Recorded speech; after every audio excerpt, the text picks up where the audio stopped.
Welcome to the Daily Current Affairs by CivicCentre IAS, where we try to discuss the top important topics from the UPSC CSE Prelims for the day, from the Hindu, the Indian Express and the PIB.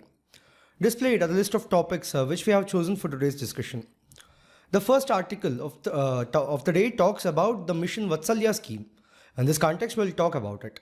See, the Mission Vatsalya scheme is a centrally sponsored scheme which is implemented by the states and union territories with the aim to support children in the need of care and protection and children in conflict with the law. Significantly, the objective of the Mission Vatsalya is to ensure that the best interests of children are always taken care of while designing the projects or programs. Now, if we look at some of the other objectives of it, it includes establishing essential services. Then it also includes emergency outreach services for children. And lastly, it includes strengthening of institutional and non-institutional care services. Furthermore, the child care institutions established under the mission support Intellia, age-appropriate education, access to vocational training, recreation, healthcare and counseling. Now, moving on to talk about its funding. See, the funds are shared between the center and the states in the ratio of 60:40 for all states and UTs with legislature.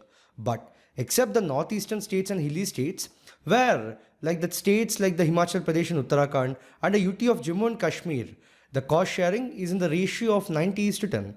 Then in the union territories without legislature, 100% cost is borne by the central government. Now, if we have to look at the achievements under the mission, firstly, 2,450 CCIs have been supported during the financial year 2023-24 for providing institutional care services to children. So a total of 1,21,861 children were supported for non-institutional care. Then the scheme supported 62,594 children for the institutional care during the financial year 2023-24. So at present, there are 762 district child protection units and 781 child welfare committees and 774 juvenile justice boards in the states or UTs. Furthermore, 3,580 children were adopted in the country and 449 children were adopted inter-country during the financial year 2023-24.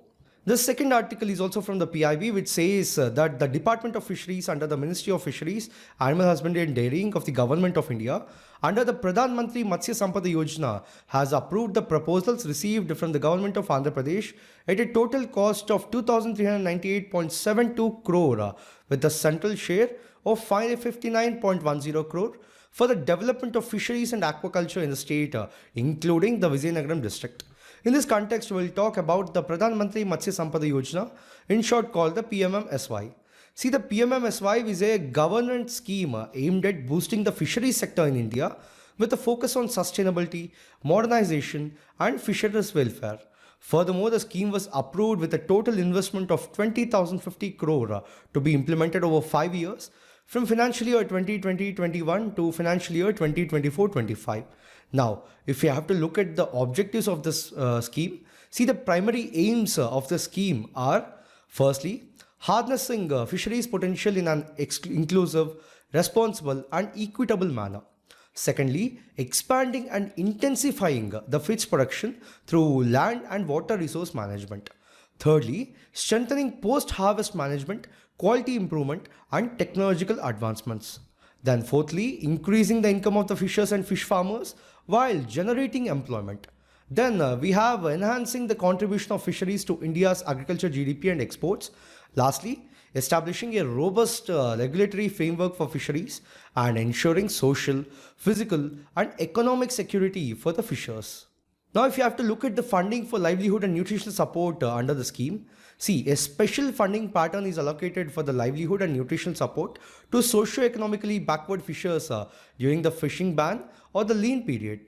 So this activity continues the norms from the Blue Revolution scheme. Furthermore, a government assistance of 3,000 rupees per annum for enrolled beneficiaries is given. Now, if you have to look at the contribution structure, firstly for the general states, 50% central share and 50% the share of the state. Secondly, for the northeastern and the Himalayan states, the share of 80% is provided by the center and 20% of the state share. And lastly, with respect to the UTs, it is 100% central share.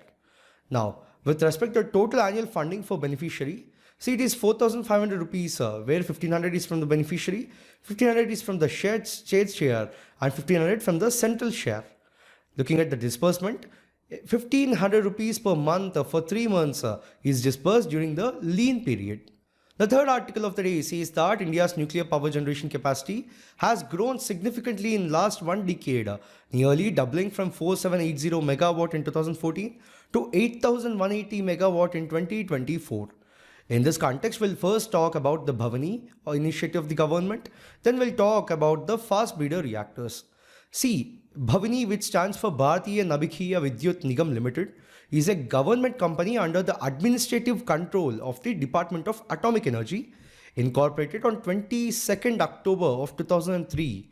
Know that it was incorporated as a public limited company under the Companies Act of 1956 with the objective of constructing and commissioning the first 500 megawatt electric fast breeder reactor at Kalpakkam in Tamil Nadu, and to pursue construction, commissioning, operation and maintenance of subsequent fast breeder reactors for the generation of electricity in pursuance of the schemes and programs of the Government of India under the provisions of the Atomic Energy Act of 1962.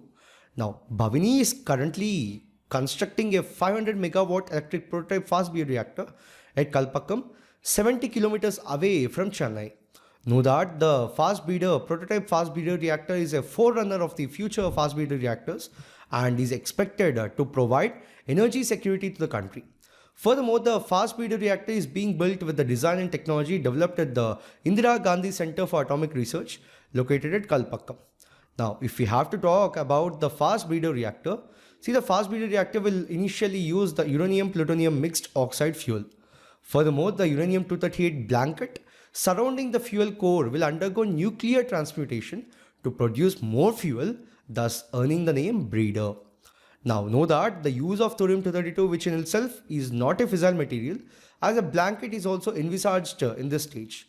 Furthermore, by the transmutation, thorium will create fissile uranium-233, which will be used as fuel in the third stage. Then, a fast breeder reactor is thus a stepping stone for the third stage of the program, paving the way for the eventual full utilization of India's abundant thorium reserves. Significantly, in terms of safety, the prototype fast breeder reactor is an advanced third generation reactor with inherent passive safety features, ensuring a prompt and safe shutdown of the plant in the event of an emergency. Since it uses the spent fuel from the first stage, fast breeder reactor also offers great advantage in terms of significant reduction in nuclear waste generated, thereby avoiding the need for large geological disposal facilities. The next article says that the Bharat 6G Alliance has constituted Green and Sustainability Group as one of the working groups. In this context, we'll talk about the Bharat 6G Alliance. See, the Bharat 6G Alliance is an collaborative platform bringing together academia, industry and government to build a comprehensive 6G ecosystem in India. Significantly, the alliance focuses on research, development and standardization of 6G technology with the goal of making India a global leader in the emerging 6G landscape. Now, what does the Bharat 6G envision to do? See, on March 23rd of 2023, Prime Minister Shri Narendra Modi unveiled this Bharat 6G Alliance vision, aiming for the country to take a leading role in the design, development and implementation of 6G technology by 2030. Furthermore, the Bharat 6G vision is built on three core principles, which are the affordability, sustainability, and ubiquity. So, it seeks to position India as a global leader in delivering innovative and cost-effective telecom solutions that benefit the society. Now, why is this significant? See, the Bharat 6G Alliance, with support from the government and industry, is driving efforts to enable indigenous 6G research and development, aligning with the vision of creating a self-reliant, globally competitive ecosystem for advanced communication technologies. Furthermore, with the establishment of the state-of-the-art labs and a focus on innovation in multi-chip modules, SoCs and advanced IoT applications, India is poised to be at the forefront of the global 6G movement. Furthermore, to accelerate the 6G research, the Department of Telecommunications has recently approved 111 research proposals. Notably, these proposals, which are part of the Accelerated Research for 6G Ecosystem Initiative, bring together academia and startups in collaborative efforts. Significantly, the projects aim to lay a strong foundation for 6G development, focusing on innovative solutions that address India's specific challenges. while also contributing to the global telecom ecosystem. The next article says that the opposition has started efforts to move an impeachment motion against Allahabad High Court Judge Shekhar Kumar Yadav for his controversial statements at the recent Vishwa Hindu Parishad event. In this context, we'll talk about the removal of a High Court judge. See, a judge may be removed from the office through a motion adopted by Parliament on the grounds of proven misbehavior and capacity. So, while Constitution does not use the word impeachment, it is collectively used to refer to the proceedings under Article 124 for the removal of the Supreme Court judge and Article 218 for the removal of a High Court judge. So, under Article 124 Clause 4, a judge can be removed by Parliament through a laid down procedure on only two grounds, which is proved misbehavior and incapacity. Now, the Constitution provides that a judge can be removed only by an order of the President based on a motion passed by both the houses of the Parliament. Furthermore, the procedure for the removal of judges is elaborated in the Judges Inquiry Act of 1968. So, the Act sets out the following steps for the removal from his office. Firstly, with respect to the procedure of the impeachment of judges of the Supreme Court and High Courts, see, what are the grounds for the removal? See, alongside the constitutional provisions, the Judges Inquiry Act of 1968 defines the grounds on which a judge can face impeachment, such as misuse of office, grave offences undermining a judge's integrity, or any contravention of the Constitution's provisions. Secondly, the process begins with a signed motion by 100 members of Lok Sabha or 50 members of Rajya Sabha, which is submitted to the Speaker or Chairman respectively, as provided under the Judges Inquiry Act of 1968. So, a inquiry committee is constituted. So, if the motion is submitted, the Speaker or the Chairman will constitute a 3-member committee to investigate the complaint, and the committee will consist of a Supreme Court judge, a Chief Justice of High Court, and a distinguished jurist. Furthermore, the committee will frame charges based on which the investigation will be conducted. So, a copy of the charges will be forwarded to the judge, who can present a written defense. Then, with respect to inquiry and the report, this committee carries out an in-depth inquiry into the allegations. So, post-investigation, a report is presented to the Speaker or Chairman outlining their findings. Then, what about the parliamentary process? See, if the committee deems the judge guilty, both the houses of the Parliament can then discuss the motion. So, for the motion to pass, it needs a special majority, which means a majority of the total membership of that house and a majority of at least 2/3 of the members of that house present and voting. Furthermore, on successful passage in both the houses, the motion is presented to the President as per Article 124 Clause 4, leading to the removal of judge. The next article says that the scientists in India have reported success with using gene therapy to treat severe hemophilia, which is a rare hereditary condition resulting from an faulty gene which triggers severe, spontaneous, and potentially fatal bleeding episodes. In this context, we'll talk about the hemophilia. See, hemophilia is a medical condition mostly inherited in which the ability of the blood to clot is severely reduced so that even a minor injury can cause severe bleeding. Know that the hemophilia is caused by a mutation or change in one of the genes that provides instructions for making the clotting factor proteins needed to form a clot the blood. Then this change or the mutation can prevent the clotting protein from working properly or to be missing altogether. Furthermore, these genes are located on the X chromosome. Because of the genetics involved in the way the sex of a child is determined, men are more vulnerable to hemophilia than women. Furthermore, it is quite a rare disease in which about 1 in 10,000 people are born with it. Now, we have two types of hemophilia. The most common type is called the hemophilia A, which means that the person does not have enough clotting factor 8. Then the hemophilia B is very less common, where a person with hemophilia 8B does not have enough factor 9. Now, what are the symptoms of this disease? Firstly, big bruises. Secondly, bleeding into the muscles and joints. Thirdly, spontaneous bleeding. And lastly, prolonged bleeding after a cut, removing a tooth or having a surgery. Then what about the treatment for this? See, the main treatment for hemophilia is the replacement therapy. So it concentrates on clotting factor 8 for hemophilia A or the clotting factor 9 for the hemophilia B are getting slowly dripped or injected into the vein. So these infusions help replace the clotting factor with missing or low.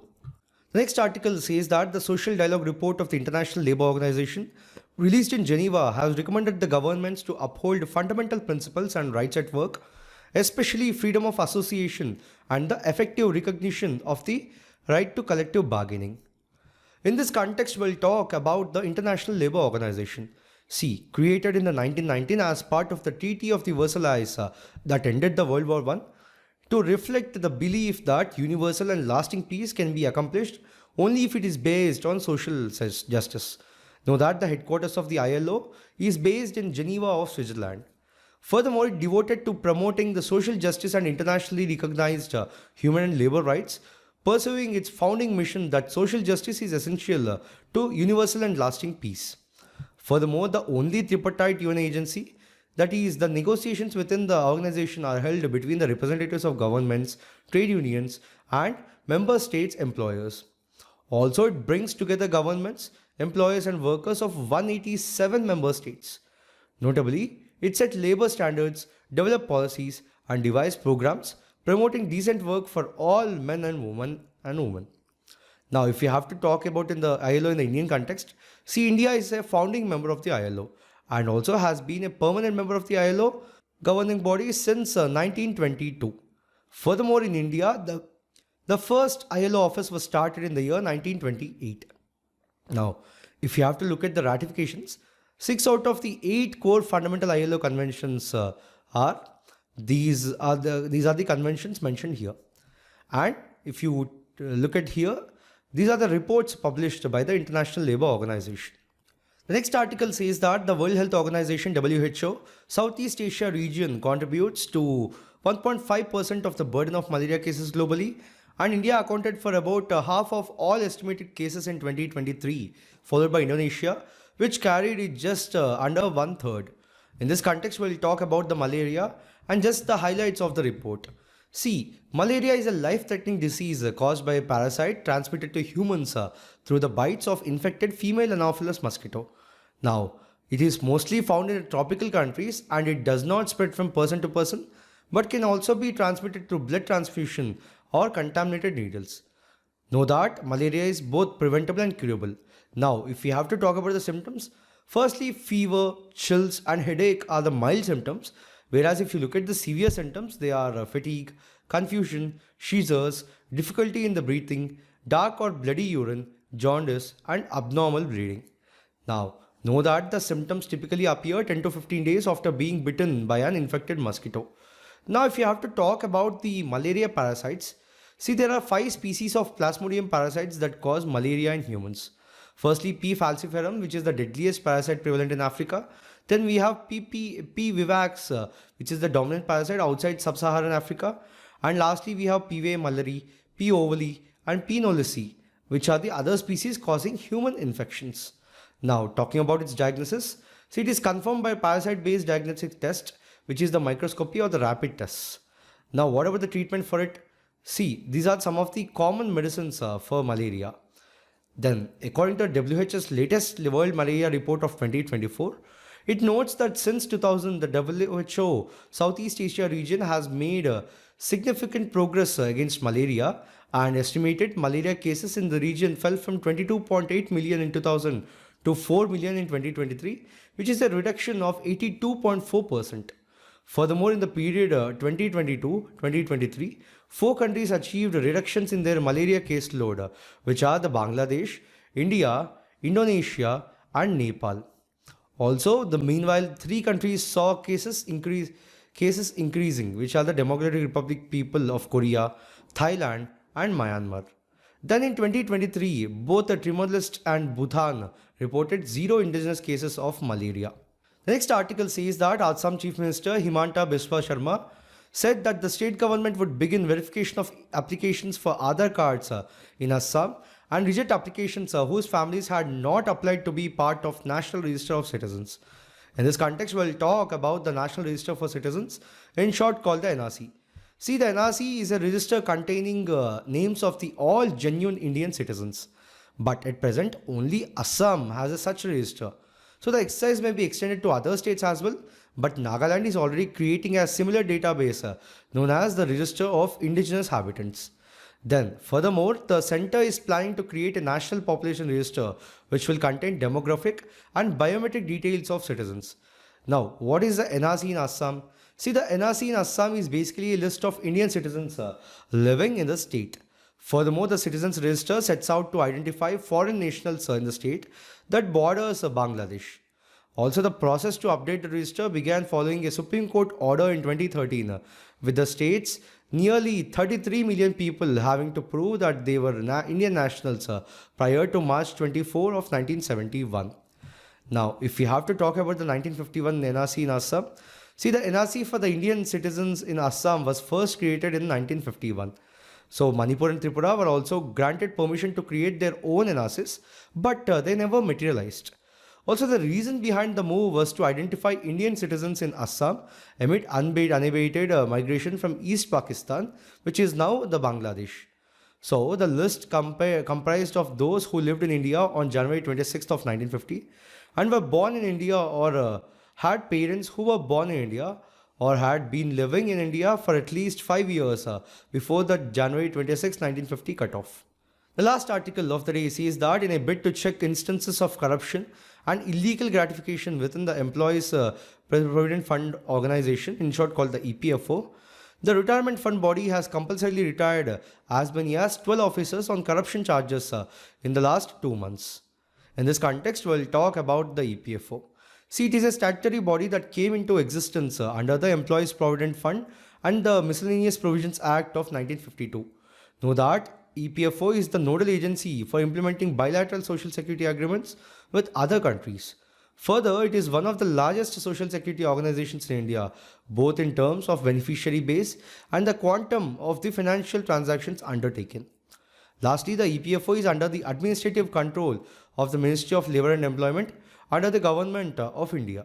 So in this video, we have discussed 10 articles in total for today. We'll be back again with another video tomorrow. Thank you.